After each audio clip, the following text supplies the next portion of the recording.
persiapan di sini itu kan sebenarnya tergantung waktunya masing-masing, Mbak. Waktu masing-masing itu begini. Contoh misalnya anak-anak yang gontor dan semisal gontor yang ada tugas pengabdian, berarti kan dia harus menyelesaikan kewajibannya. Nah, kalau dia lulusnya misalnya 2021, berarti kan dia baru selesai 2022. Nah, biasanya pengabdian itu kan sebelum Ramadan. Nah, sementara ujian seleksi Kemenak itu biasanya bulan Maret atau April. Jadi waktunya mepet. Seperti contoh kemarin ada dari Al-Mawadah, Ustaz Copet, itu ada 7 yang datang ke sini. Tapi posisi masih ngabdi di pondok, tapi mereka daftar dulu, terus nanti ada pembelajaran, kita kasih pembelajaran online, maksudnya secara ini. Biar nanti ketika mereka selesai ngabdi, datang ke sini kan paling nggak nyampe sebulan langsung seleksi. Nah, tetapi yang tidak ada tugas pengabdian biasanya, apalagi kalau misalnya kemampuan bahasanya masih kurang, masih minim, dia selesai sekolah seperti yang sekarang ini ya, mereka datang persiapannya untuk datang di 2021, persiapan untuk seleksi di 2022. Nah, masalah programnya ini dulu pernah kita buat yang 1 bulan, 3 bulan, 6 bulan, 1 tahun, tapi ternyata nggak bisa juga karena ya datangnya mereka ini masing-masing nggak bisa kita buat, sehingga caranya ya ketika mereka datang kita tes masuk di kelas mana gitu aja. Jadi nanti kalau kelas 1, maksudnya tingkat mubtadi, mutawasid, mutakodim kok nggak bisa masuk ke 3 level, ya kita bengkel dulu istilahnya. Jadi ada bengkelnya dulu. Jadi ya kira-kira seperti itu. Terus yang paling utama memang ya qiraah, Ustaz. Jadi maharah qiraah, fahmul makro.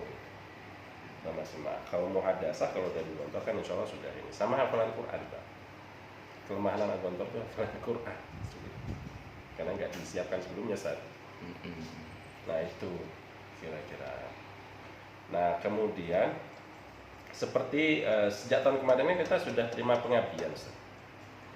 Tahun ini ada 4, 2 putri 2 putra. Ini kita ngajukan tahun depan ini 3 putri 3 putra. Nah itu sebenarnya akan lebih bagus kalau misalnya dapat sekalian pengabdian di sini. Jadi sekaligus persiapan ya dia ya. Jadi tapi nggak usah cerita sama gontor.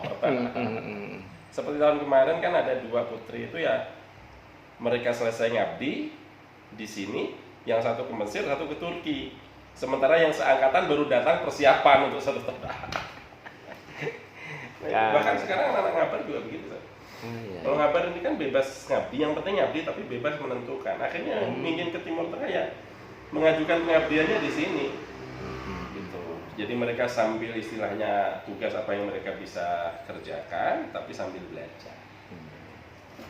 Terus untuk yang hafalannya itu artinya harus 30 juz. Betul.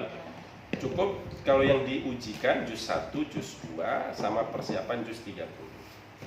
Asal itu mungkin saja, insya Allah sudah aman di Quran.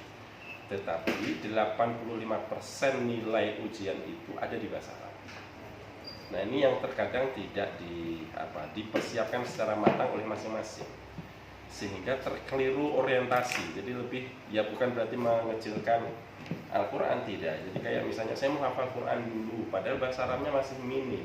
Nah itu yang agak repot. Padahal cukup dengan kayak pondok-pondok yang santri yang dari pondok-pondok hafalan Quran itu kan juga datang ke sini berapa punya hafalan, misalnya 15, 20. Tapi ketika kita tanya ya nanti ketika dites mau ngajukan 5, 10, 15 nggak berani juga ngambil yang paling minim 2 juz itu. Iya. Di gontor 1, putri 1. Bagian apa, Ustaz? Masih kelas Fasul Khamis itu, Fasul Khamis Mudabbirah. Alhamdulillah itu juz 30, 29, 28, terus sekarang 1. G. Kalau bisa 1, 2, Mbak. Oh gitu, nanti kita karena dari awal ya. tes ujian Al-Azhar itu dari sudah ada ini di syukur-syukur. Ini kalau di Al-Azhar itu kan 1 tahun 1 juz, Ustaz. Jadi 1, 2, 3, 4 tahun berarti sampai 4. Kalau dia sudah punya bekal hafalan ini, nanti di Al-Azhar nggak keteteran ya, bisa fokus ke muqarrar, sehingga anak ini dia hafalannya cukup murojaah saja. Karena itu kalau hafalannya belum siap, muqarrar juga harus ngapal, wah, double panen ini tak. double dia. Iya, iya. Nah, Tinggal itu jus 1 jadi jus 2 ini. nggih. Iya, iya.